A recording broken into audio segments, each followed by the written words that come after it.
Boa noite, irmãos, a paz do Senhor.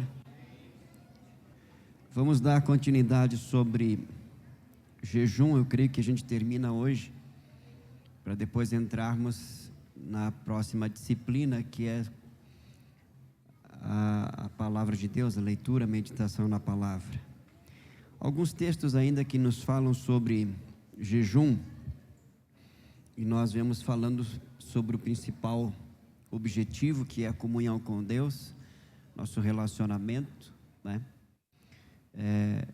Esse é o principal propósito de toda a disciplina espiritual.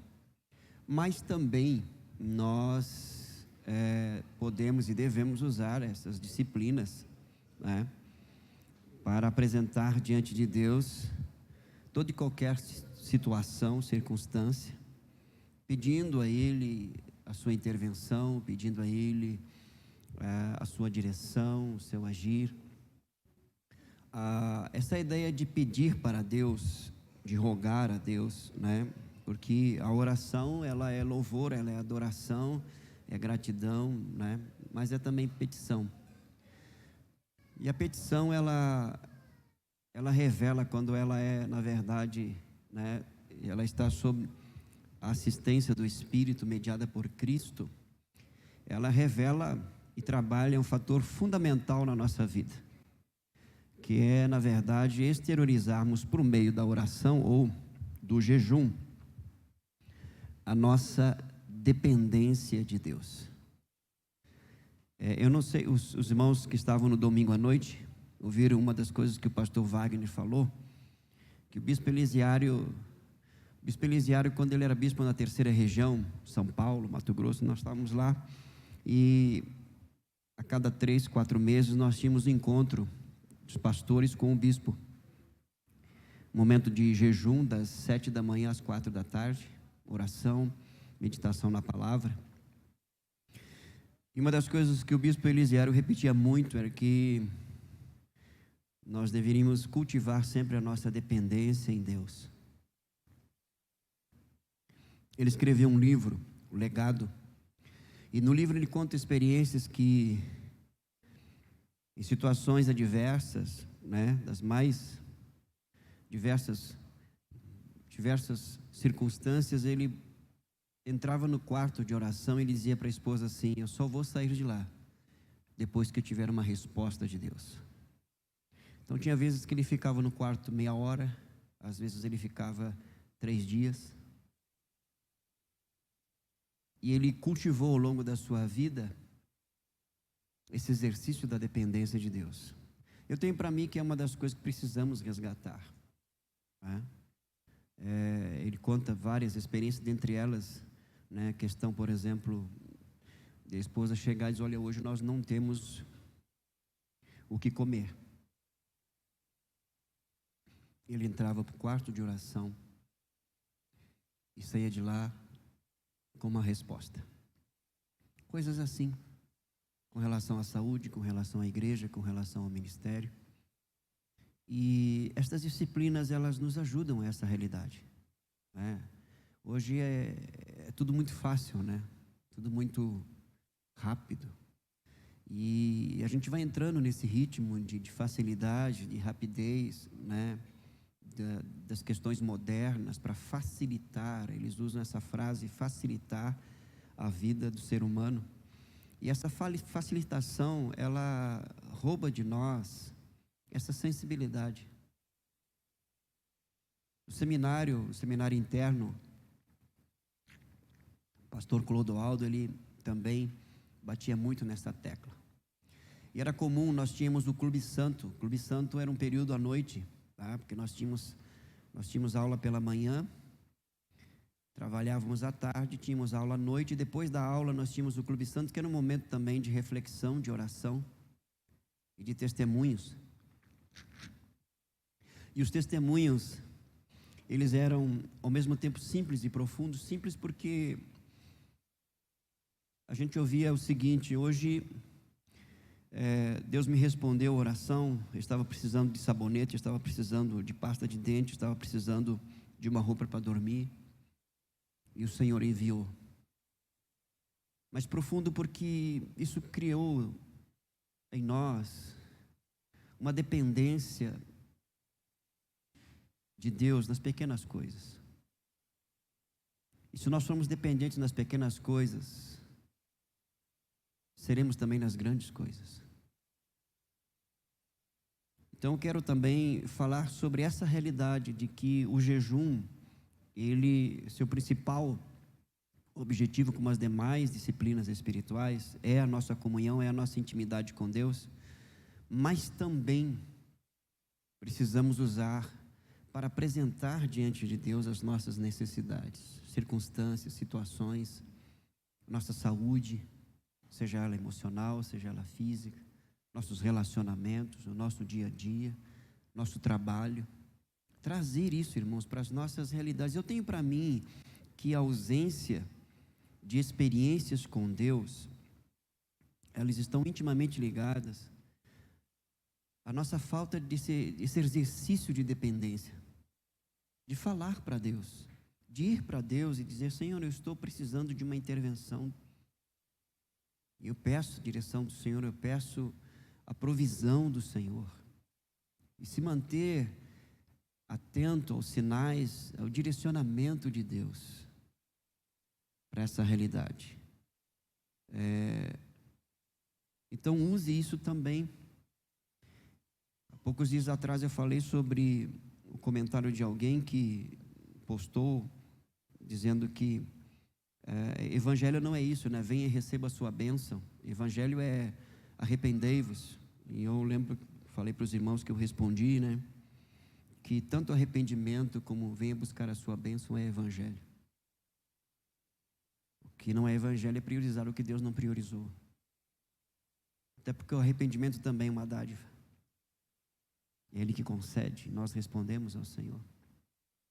Então, se faz necessário, eu quero nesta noite, pelo Espírito de Deus, tentar te motivar a continuar a exercer a sua dependência. Nas pequenas coisas, nas mais complexas, falar com Deus e esperar nele, mas esperar somente em Deus, falar somente com Ele. Sabe, tem coisas que o Senhor nos chama para o nosso Getsemane. Lembra a experiência do Getsemane de Jesus? Ele levou os seus 3 discípulos mais íntimos, mas quando ele foi para a oração no Getsemane ali, ele se distanciou, porque o Getsemane não era para os discípulos, era para Jesus. Cada um de nós tem o nosso Getsemane. Situações, circunstâncias que nós vivemos que elas nos proporcionam nesse momento só nós e Deus. Deus tira pessoas, Deus tira circunstâncias e nos deixa só com Ele no jardim do Getsemane, no jardim, né, do aperto, né? Porque Getsemane é justamente essa ideia de espremer, de apertar a azeitona para que saia o seu melhor óleo. Essa é a ideia. Então, quando você se deparar com situações de necessidade, sejam elas quais forem, essa é uma oportunidade de você exercer a sua dependência no Deus que tudo pode, um Deus que tudo realiza. Hoje a oração começou na abertura falando justamente de esperar em Deus, entender e compreender que aconteça o que acontecer, Ele não perde o controle. Ele não perde o controle. Isso significa que nós não precisamos também perder o controle, nos descontrolar, né? Enfim, perder o eixo, perder a direção, porque estamos nas mãos de um Deus que tudo pode. Semana passada eu vivi uma situação e eu estava me dirigindo a um consultório. Eu disse: Senhor, eu não estou nas mãos dos homens e não estou à mercê das circunstâncias. Homens e circunstâncias, se tu quiseres, tu podes usar em meu favor, segundo a tua vontade. Eu estou nas tuas mãos. faz a tua vontade, seja ela qual for, eu estou nas tuas mãos. Embora a gente saiba disso, mas não basta saber, nós precisamos trazer isso para a nossa experiência de vida. O crescimento, a maturidade, ela não vem por mero conhecimento, mero entendimento, compreensão, isso tem o seu lugar. Mas se nós não trouxermos para a nossa experiência de vida, será apenas uma informação. Quando se torna conhecimento, quando se torna sabedoria, quando o que nós recebemos da parte do Senhor se torna uma experiência na nossa vida. Uma experiência de dependência, de confiança, de certeza de que Ele sempre tem o melhor. Embora, às vezes, a sua resposta para nós seja totalmente diferente daquilo que a gente imagina, pensa, não é? Mas Ele não erra nos seus planos, nos seus propósitos, nos seus pensamentos. Lembrando que através do profeta Ele disse: eu é que sei que pensamentos tenho a vosso respeito, diz o Senhor. Pensamentos de paz e não de mal, para vos dar o fim que desejais. Dada a devida introdução, alguém abra para nós no livro de Esdras, capítulo 8, alguém leia para nós os versos 21, 22 e 23. Esdras, capítulo 8, versos 21, 22 e 23. Preste bem atenção nessa narrativa.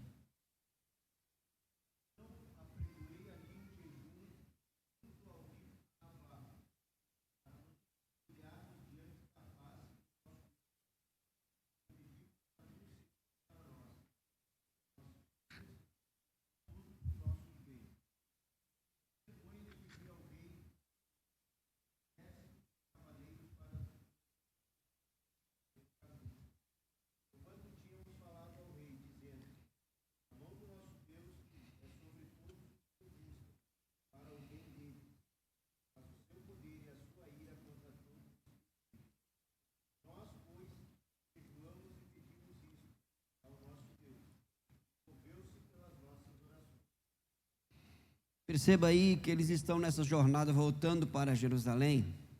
O processo aqui é de reconstrução, né? Esdras é a reconstrução do templo, Neemias é a reconstrução dos muros. E ele faz uma declaração de que o Senhor está com ele, com todos aqueles que estão retornando. E ele tinha o direito de pedir ao rei a guarda real, porque a viagem, o caminho era perigoso. Tinha assaltantes, enfim. Só que ele pregou um jejum para que a viagem fosse segura. Veja que é uma questão muito simples. Viajar, se deslocar de um local para outro. E Esdras nos ensina aqui, inspirado pelo Espírito de Deus, a dependência. Ele jejua e pede para o Senhor que o Senhor guarde no caminho, que o Senhor proteja, que eles cheguem em segurança. E que isso sirva de testemunho naquela declaração: olha, a mão do Senhor. E essa expressão no Antigo Testamento, a mão do Senhor, é a ação de Deus, o agir de Deus. A mão do Senhor está sobre nós. Então ele pede, ele jejua, né? E ele coloca o propósito nesse jejum, pedido de proteção, de direcionamento, de que a presença do Senhor seja manifesta, guardando, livrando de todo mal, né? De todo perigo, trazendo o cuidado e a proteção do Senhor em uma viagem, né? Que era um cumprimento da promessa do Senhor. Eles estavam voltando para Jerusalém, Deus estava cumprindo a sua palavra. Eles poderiam pensar assim: mas Deus está cumprindo a sua palavra, está conosco. Não, mas eles não perdem a oportunidade de exercer a sua dependência no Senhor, dizendo: por isso jejuamos e suplicamos essa bênção ao nosso Deus. E o texto sagrado diz: e Ele nos concedeu. O Senhor concedeu. Então o Senhor concede uma boa viagem, o Senhor concede proteção, o Senhor concede segurança, e também através do exercício do jejum, né? Da busca. Isso é fantástico. Uma outra palavra, não menos importante, alguém Abra para nós em Neemias.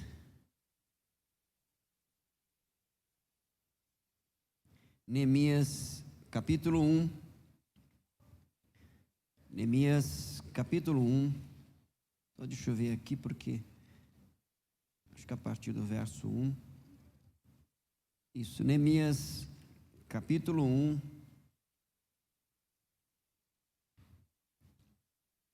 Verso 1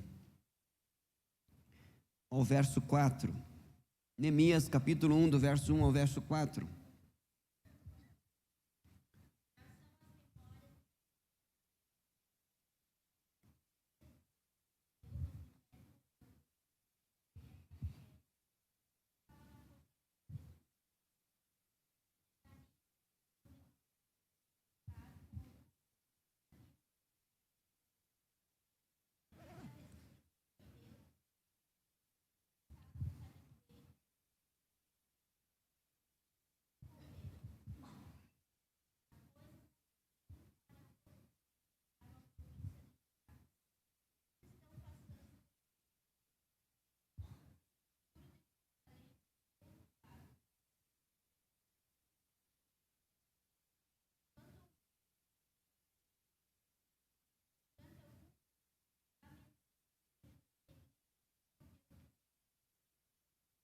Perceba que memórias, ou talvez na sua tradução seja, essas são as palavras, está registrado na memória, e ele pergunta pelos seus irmãos, e as notícias não são boas.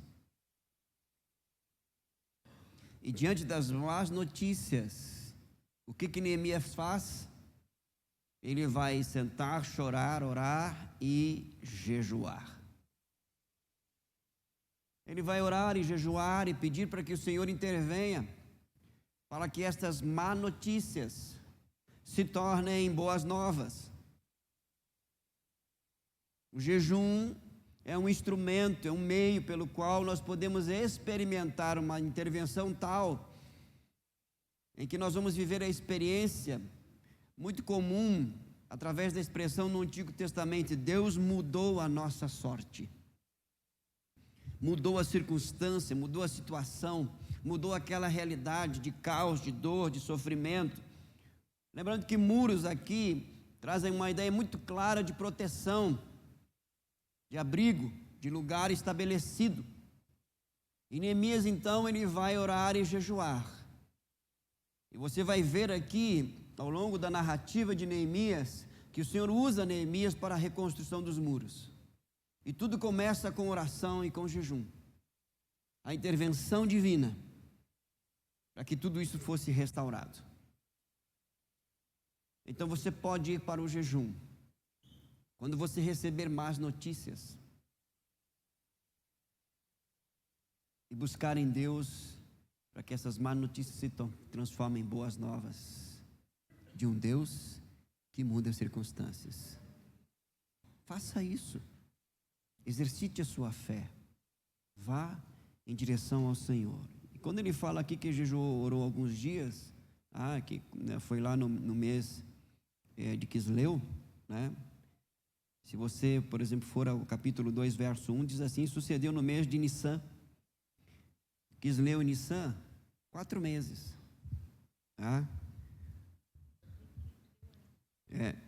4 meses ele ficou ali orando, jejuando, chorando, buscando o Senhor.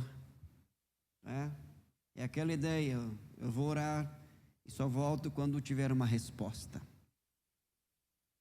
Não é? Às vezes ela vem rápido. Às vezes você nem termina de orar, mas às vezes ela demora um pouco, né? Mas é interessante que Deus não vai nos deixar sem uma resposta. Repito, nem sempre vai ser a resposta que nós esperamos, mas sempre vai ser a melhor. Você pode ter certeza disso. Então, use também do jejum para essa realidade. Use também do jejum para buscar em Deus uma intervenção que venha mudar um quadro, uma situação Mas não somente isso, olha só. Vamos lá para o livro de Daniel. Daniel, capítulo 9.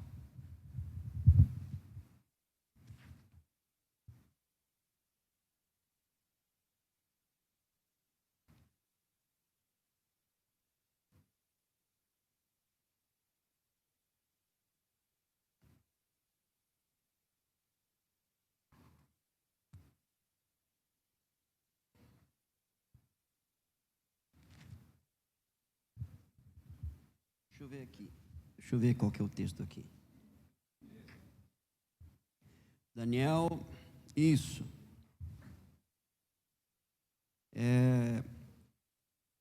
Alguém leia do verso 1 até o verso 3. Isso.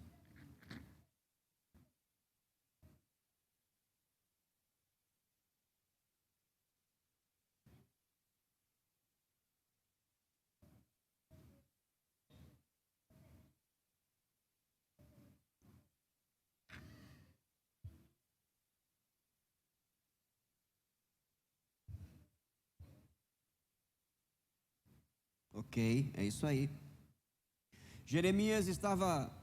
Daniel estava lendo o livro do profeta Jeremias e ele percebeu que o cativeiro deveria durar 70 anos. Lembrando que Daniel aqui, ele já está com a idade avançada, e ele foi adolescente para a Babilônia. E o que ele vai fazer para entender e compreender as profecias? Ele vai orar e jejuar. A oração, o jejum, abre o entendimento. E quando eu falo de entendimento, é aquela capacidade sobrenatural, porque as coisas espirituais se discernem espiritualmente. Não tente entender a Bíblia de forma meramente natural. Ah, pastor, mas a Bíblia foi escrita por homens inspirados pelo Espírito de Deus. E se foi por homens inspirados pelo Espírito de Deus, o verdadeiro entendimento das Escrituras se dá através da ação do Espírito de Deus no nosso interior. Se você ler a Bíblia como um livro comum, o máximo que você vai receber dela são informações, e que pode na sua mente entrar em contradição. E através da leitura equivocada e natural da Bíblia, você vai se afastar de Deus. Você vai encontrar erros. Só que a palavra é inerrante, ela é infalível, ela é suficiente, ela é inspirada. Mas para que eu vivencie essa experiência desta realidade da palavra inspirada por Deus, eu dependo do Espírito Santo de Deus. Eu posso saber o grego, o hebraico, eu posso entender de hermenêutica, exegese, isso tudo ajuda. Mas se não for pelo Espírito, vai atrapalhar.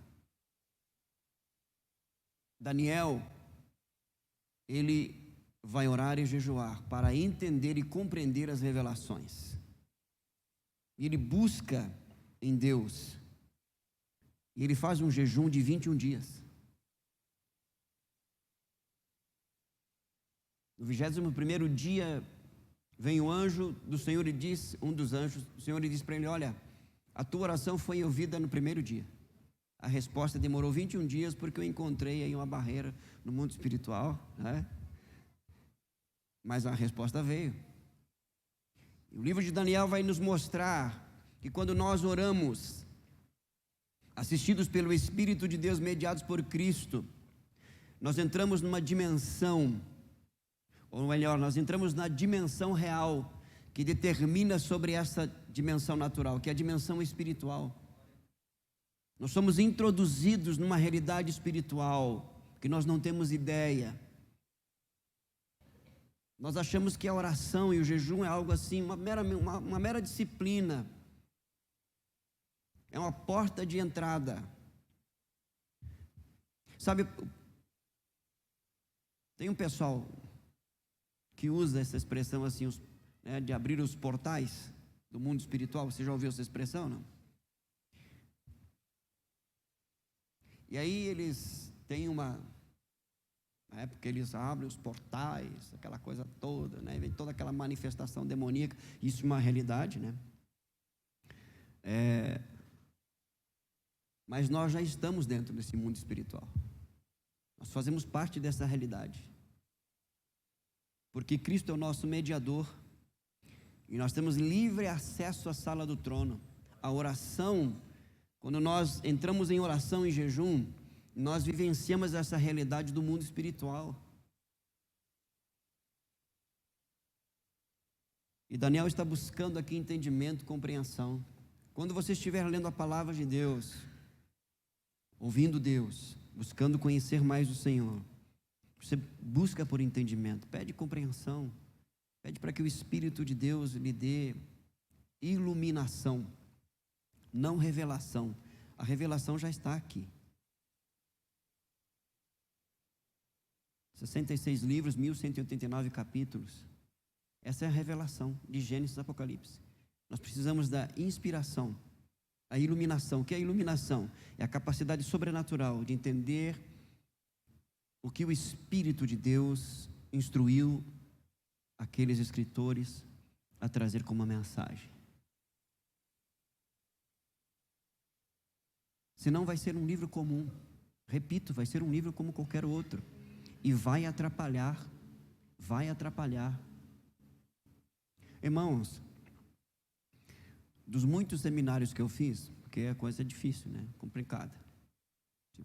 Se fosse um pouquinho melhor, talvez eu fizesse um seminário já ia, mas eu fiz muitos. Então, devido à minha dificuldade. Dentre os muitos que eu fiz, eu estava numa sala onde nós éramos 8 alunos. Dos 8, se preparando para o ministério. Dos 8. Só tem 2 no Evangelho, eu e outro. Os outros 6 se perderam dentro do ministério estudando teologia. Não se estuda isso sem uma direção do Espírito. Não é algo meramente acadêmico. Nós precisamos aprender com os puritanos que eles diziam: a teologia nos foi dada para, na dependência do Espírito, conhecer e prosseguir em conhecer o Senhor. Senão será meramente questão acadêmica. Nós temos teólogos aí, irmãos, formados em teologia, que são satanistas, são agnósticos, são ateus, teólogos. Eles estudaram teologia. Nós podemos estudar, mas não é essa a questão. Daniel nos ensina aqui que o que está escrito só pode ser entendido e compreendido por uma iluminação do Espírito de Deus, e o jejum vai nos ajudar nisso. O jejum vai nos introduzir nesse nível de entendimento, de compreensão das coisas sagradas. Portanto, se faz necessário, alguém abra para nós em Esther, capítulo 4, verso 16.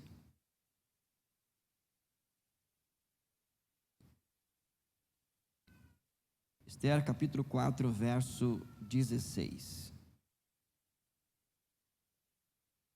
Pode ler, um de cada vez.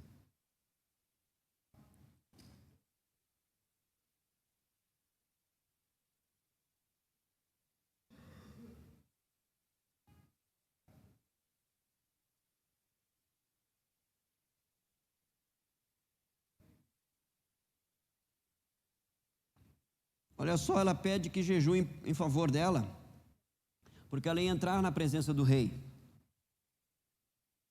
para interceder pelos seus irmãos, porque estavam sendo perseguidos. Na verdade, havia uma sentença de morte, você conhece a história. E Esther: olha, jejuem por mim, porque faz 6 meses que o rei não me chama, e só poderia entrar na presença do rei quem o chamasse. Se alguém chegasse na presença do rei sem autorização, era uma sentença de morte. Então elas: jejuem por mim, porque eu preciso falar com o rei. Se eu morrer, morrerei. Então o jejum aqui serve para interceder em favor de alguém que precisa do cuidado e da provisão divina. Em um momento decisivo, em uma situação extremamente importante, algo que precisaria ser resolvido, uma reunião, uma conversa de suma importância, tão importante que era risco de morte. E Esther diz: olha, jejum por 3 dias, porque depois do jejum eu vou entrar na presença do rei. E ela sabia que estava correndo risco, mas essa disciplina é um meio pelo qual Deus, como diz Provérbios, o coração do rei está nas mãos do Senhor e este o move para onde quiser. Como que nós vamos viver essa experiência? Através do jejum. Situações, decisões, reuniões, conversas importantíssimas, elas devem ser precedidas por oração e jejum. Não são poucas vezes que chegam para nós: pastor, daqui a tantos dias nós vamos ter uma conversa, uma reunião, e a coisa está muito difícil, está complicada, do outro lado não quer, não quer conversa, não quer acertar, não quer diálogo. Experimente jejuar. Entenda que por detrás de situações naturais existem influências espirituais que só podem ser neutralizadas pelo povo que se chama pelo nome de Deus aqui na terra, que usam devidamente as armas que lhes foram dadas, e dentre elas é o jejum. Jejue, abra a oração e jejum: Senhor, essa situação aqui, eu preciso da tua intervenção. Deus vai te surpreender, porque Ele está envolvido nisso. Jejum que abre portas, jejum, na verdade, que traz intervenção, jejum que é um instrumento que livra da morte. Agora olha só, abra lá em Jonas capítulo 3, do verso 5 ao verso 10. O profeta chegou na cidade de Nínive e disse: em 40 dias Deus vai destruir essa cidade. Seu pecado subiu ao teu Senhor e Deus vai destruir. Essa era a palavra de Deus para Nínive. Você encontrou aí Jonas? Então lê para nós, do 5 ao 10, preste bem atenção. Capítulo 3, do verso 5 ao verso 10.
Historiadores vão dizer que Jonas não queria ir para Nínive, porque Nínive era a capital do império que estava dominando o seu povo. Historiadores dizem que Jonas viu seus pais serem mortos, sua mãe e sua irmã serem estupradas, violentadas, e Deus chama Jonas: vai a Nínive e diz que eu vou destruir a cidade em 40 dias. E Jonas diz: não, se eles se arrependerem, o Senhor vai mudar de ideia, e eu quero que eles morram, porque eles mataram a minha família. É interessante porque a primeira sentença aqui é o seguinte: os ninivitas creram em Deus. Eles ouviram Em 40 dias esta cidade será destruída. Estava lá Jonas andando pelas ruas e gritando: em 40 dias esta cidade será destruída. Eles creram. Mas como que se sabe que eles creram? Eles exteriorizaram essa fé em Deus. Eles entraram em jejum, confessaram os seus pecados, se arrependeram, pediram perdão a Deus, para que talvez, eles não tinham certeza, mas para que talvez Deus mudasse a sentença. E o que o texto diz? Tendo em vista o que eles fizeram e como abandonaram os seus maus caminhos, Deus se arrependeu e não os destruiu como tinha ameaçado. O jejum é a porta de entrada para o arrependimento, para o quebrantamento, é uma expressão de fé, que quando usado debaixo de uma sentença e de um direcionamento do Espírito de Deus, como objeto com um propósito de quebrantamento e contrição, de confissão e abandono de pecado, aquele que assim fizer vai experimentar a mudança de uma sentença, ainda que essa sentença venha do próprio Deus. Ah, pastor, mas Deus não muda na sua essência, na sua natureza ele é imutável, mas por ele ser soberano, se ele quiser mudar uma sentença que ele mesmo deu, ele vai mudar.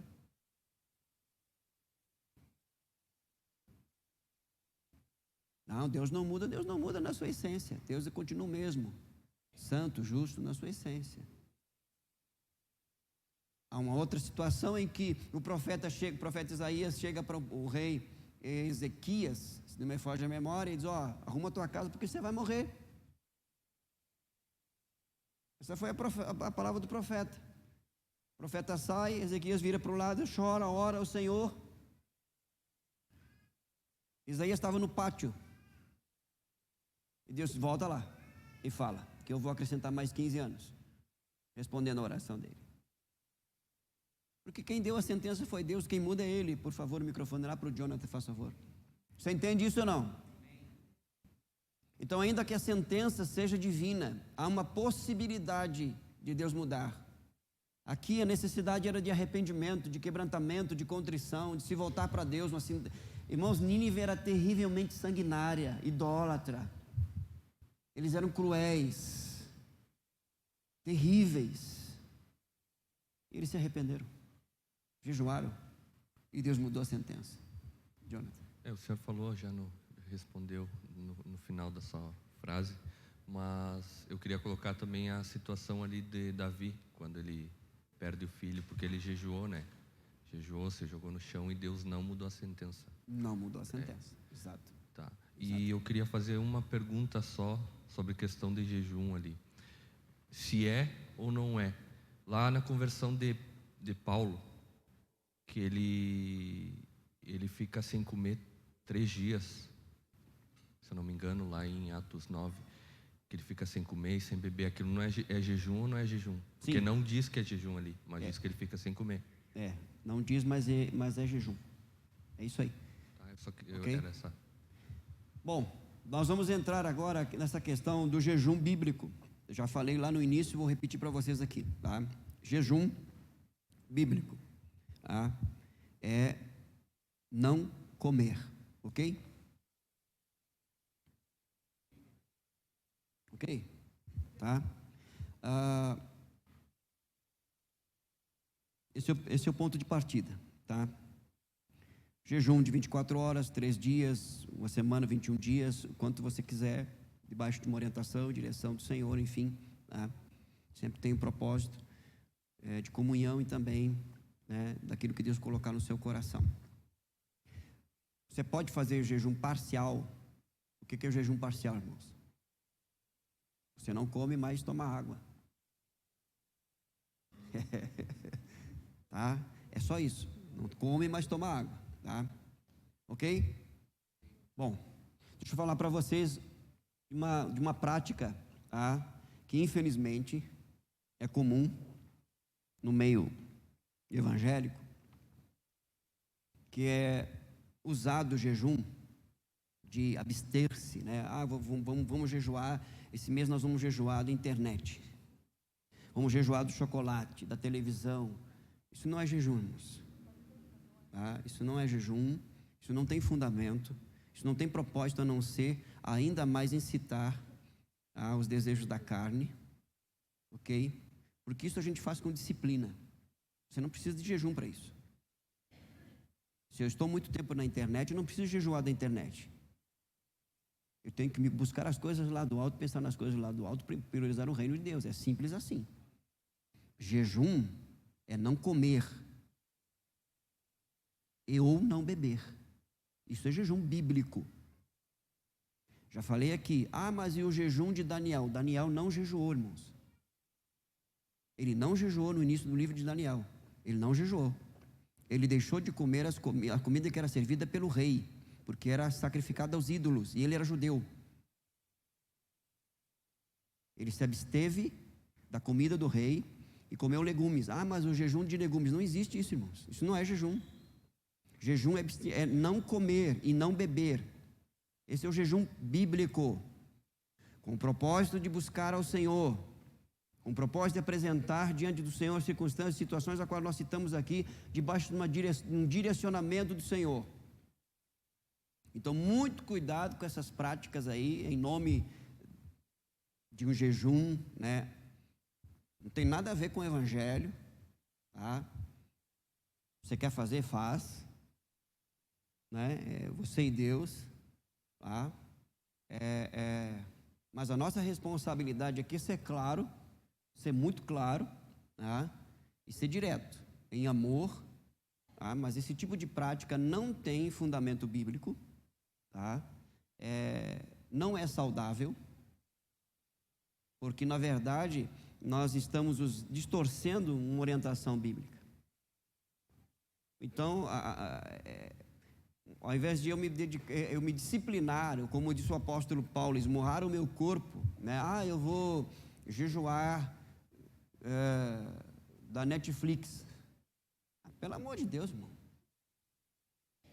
Eu já começo a ficar nervoso, querer falar umas coisas aqui que você não precisa ouvir, mas pelo amor de Deus, jejuar da Netflix. Pegar um machado, mano, cortar lenha, sabe? Disciplina, irmão. Entendeu? Priorizar. Não há problema nenhum, eu tenho Netflix. Não assisto, nem sempre assisto o que quero, porque lá é Daniel e Ângela, né? Mas tá. Outro assunto. Mas isso é apenas uma questão de disciplina, irmãos. Tá? De não se deixar dominar, de não se... Ali uma mão levantada, por favor. Ali. De não se deixar... sabe? O que acontece com essas práticas, irmãos? Elas são distorcidas, elas são nocivas. Aqui, pastor, em Daniel 10:2, naquela ocasião eu, Daniel, passei 3 semanas chorando, não comi nada saboroso, carne, vinho nem provei, e não usei nenhuma essência aromática, até que se passaram as 3 semanas. Esse é o jejum. Mas aqui ele não se absteve de tudo, só das coisas. Isso, exatamente. E esse é o jejum. Ele jejua aí 21 dias para receber a revelação, o entendimento das profecias. Depois o anjo vem, esse é o jejum. Mas aí é que dá a entender que ele só se absteu de coisas boas. Não. Mas ele continuou comendo. Olha só, vamos lá, vamos para o texto de novo. É importante a leitura do texto, capítulo 10. É capítulo 10, né? Ok? Eu não comi pão agradável, nem chegou à minha boca carne ou vinho, e também não me ungi até se completarem os 3 semanas. Essas aplicações aqui que ele coloca no texto no hebraico, é claramente a orientação do jejum bíblico. Tá? Ele não está falando de especiarias aqui, ele está falando exatamente de alimento e de água. Ok? Diferente, vamos voltar lá para o início. Vamos voltar lá para o início do texto de Daniel.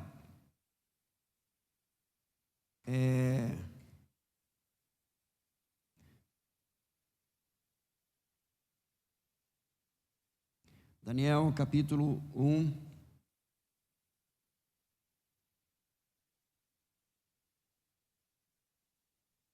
Ok?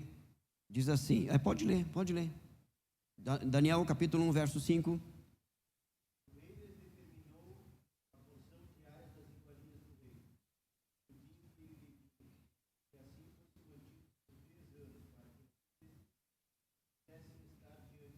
Tá, ok, para aí, olha só. E o rei determinou para eles uma provisão diária do alimento do rei, a comida do rei e a bebida do rei, ok? Vamos seguir o texto aqui. Pode.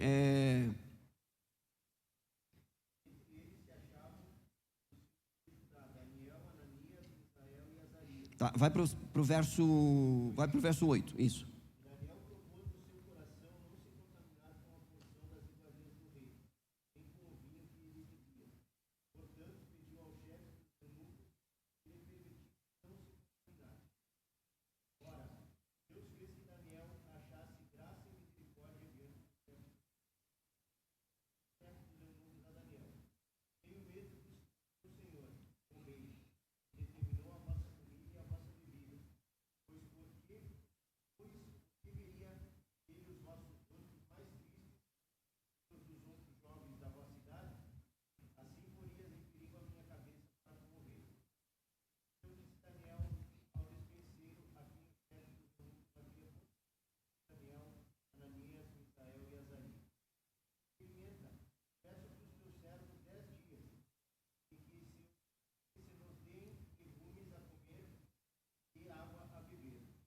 Vai lá para o verso 15.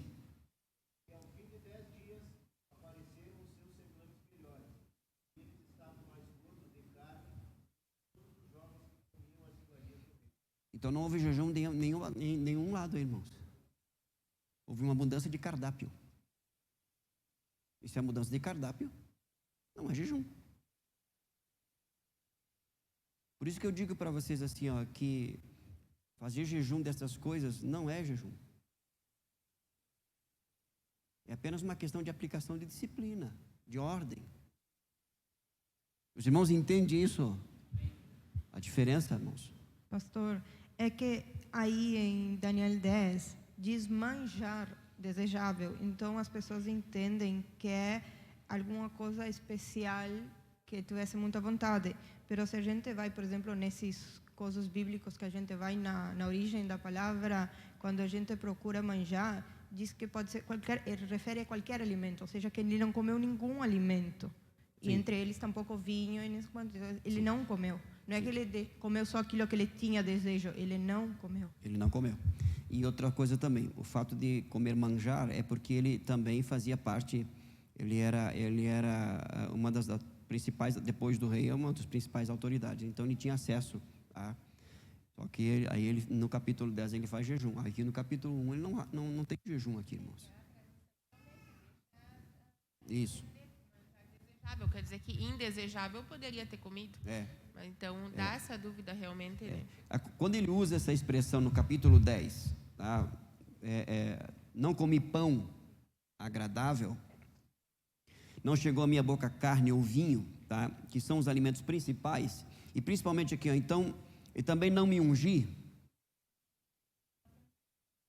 Ele não se ungiu porque ele não fez Vamos lá para Mateus, e aí a gente vai caminhando para o final, meu tempo já. Mateus capítulo 6, olha só. Era uma prática judaica de expressar exteriormente quem estava com jejum, não se ungir. A ideia de não se ungir ali é justamente não pentear o cabelo, lavar o rosto, para que quem olhasse assim, ó, fulano está triste, ele está em jejum. Era uma questão externa, assim como rasgar as vestes, ok? Agora olha só o que Jesus fala, capítulo 6 de Mateus, a partir do verso 16, acompanha. Além disso, quando jejuardes, não sejais como os hipócritas, de semblante triste, porque desfiguram a face, para que aos homens pareça que jejum. Em verdade eu vos digo que eles já receberam a sua recompensa. Olha só, tu porém quando jejuares, unge a cabeça, dá uma lavadinha na cabeça, passa um pente, fica, né, alinhado, entendeu? Vida normal, ok? Porque Daniel, ele estava debaixo de uma lei, de um princípio. Então, por isso que ele não se ungiu. Os irmãos entendem? Então, quando Daniel usa essa expressão no capítulo 10 de Daniel, ele está dizendo: eu estou jejuando, eu estou em jejum, eu não estou comendo nem bebendo, e também não estou fazendo exteriormente, exatamente, estava expressando exteriormente, também não estou fazendo a minha higiene pessoal, porque eu estou em jejum. Agora, o que Jesus vai dizer? Não. Vida normal. Se alguém perguntar se está em jejum, estou. Não vai quebrar o jejum. O jejum só é quebrado quando você entrega para Deus e passa a comer, beber. Entendeu, irmão? Tu, porém, quando jejuares, junta a tua cabeça e lava a tua face, para não pareceres aos homens que jejuas. Parecer o que? Na aparência. Ah? Porque jejum não pode ser aparência. Jejum tem que ser uma disciplina verdadeira, genuína, autêntica, que vem do coração, debaixo de uma direção do Espírito de Deus. O que Jesus está condenando aqui, irmãos? Apenas a prática externa. Se mostrar para os outros. É a mesma coisa com relação à oração, o mesmo princípio. Então, vida normal. Tem que sair para o trabalho, sai para o trabalho. Tem que sair para a faculdade, vai para a faculdade. Você está em jejum. Tem que fazer academia, vai para a academia. Vai fazer exercício, vai fazer. Vida normal. É o que Jesus está falando aqui. Para não pareceres, mas a teu pai que está em secreto, e teu pai que te vê em secreto te recompensará publicamente. E aí nós entramos nessa realidade do jejum, né, que quando nós fazemos debaixo de uma direção, com propósito de comunhão, e apresentamos propósito diante do Senhor, publicamente os efeitos, os resultados das intervenções divinas, os outros vão ver. Nós oramos, jejuamos, e por meio da oração e do jejum, Deus mostrou os seus feitos. É isso que o texto está dizendo. Tudo bem aí? Encerramos aqui a questão do jejum? Tem mais nenhuma dúvida? Ok? A última vez que eu fiz essa pergunta numa ministração como essa, no finalzinho, lá na porta da igreja, eu disse: pastor, eu posso fazer o jejum de Daniel? Ou eu não me fiz entender, você não entendeu nada, irmão. Eu disse: vai, faz o jejum de Daniel, de Jó, de Jesus, de todo mundo que você quiser. Vamos orar. Exercite sua fé, sua dependência nele. Eu gostaria que nesse momento você apresentasse sua vida diante de Deus. Situação. Uma das orações que foram feitas nesta noite antes da escola bíblica é, na verdade, se deixar ser abraçado por Deus, receber a sua presença, Não há nada mais importante. Sua presença é suficiente. Então eu gostaria que você apresentasse isso diante do Senhor. Seu mundo interior, suas emoções, seus sentimentos, enfim. Ligue tudo isso à presença de Deus. Pai, nesta noite nós somos agradecidos a Ti pela liberdade que ainda desfrutamos de nos reunirmos neste santo lugar com as portas abertas para um tempo de clamor, de súplica, de intercessão, de petição, de gratidão, de louvor e de adoração, Senhor, assistidos pelo Teu Espírito. Graças Te damos também pelo privilégio, a graça de nos reunirmos para estudarmos a Tua palavra sob a direção e orientação do Espírito Santo, o Espírito da verdade, que nos guia em toda e a toda verdade, que nos santifica na verdade. A Tua palavra é a verdade. Graças nós Te damos. Nós invocamos o Teu nome neste momento, Senhor. Nós pedimos por Tua presença manifesta, ó Deus, tocando, Senhor, ó Deus eterno, se fazendo perceber, sentir, ó Deus, dentro da realidade, ó Deus eterno, de tua natureza, Senhor. Habitas no alto e sublime trono, em luz inacessível, revestido de glória e majestade, mas também habitas em nós. Está entre nós e sobre nós nesta noite, e nós somos agradecidos. Nossa oração é: ensina-nos a desfrutarmos de tua presença, Senhor, usufruirmos de tua presença em comunhão, Senhor, intimidade, ó Deus, com entendimento e compreensão, com a iluminação, ó Deus, para com a tua palavra, que vem do teu Santo Espírito, que nos ensina todas as coisas. Pai, que usemos desta disciplina chamada jejum, para a comunhão, para a intimidade, para o relacionamento. Também, Senhor meu Deus, que usemos desta disciplina, Senhor meu Deus, para apresentar diante de Ti toda e qualquer situação, para que a Tua intervenção declare que só o Senhor é Deus, que só o Senhor reina, que só o Senhor governa, que só o Senhor opera maravilhas, que o Senhor muda circunstâncias e situações, porque tudo, ó Deus, está sob o Teu domínio e o Teu governo. Assim nós oramos, agradecidos em Cristo Jesus. Amém e amém.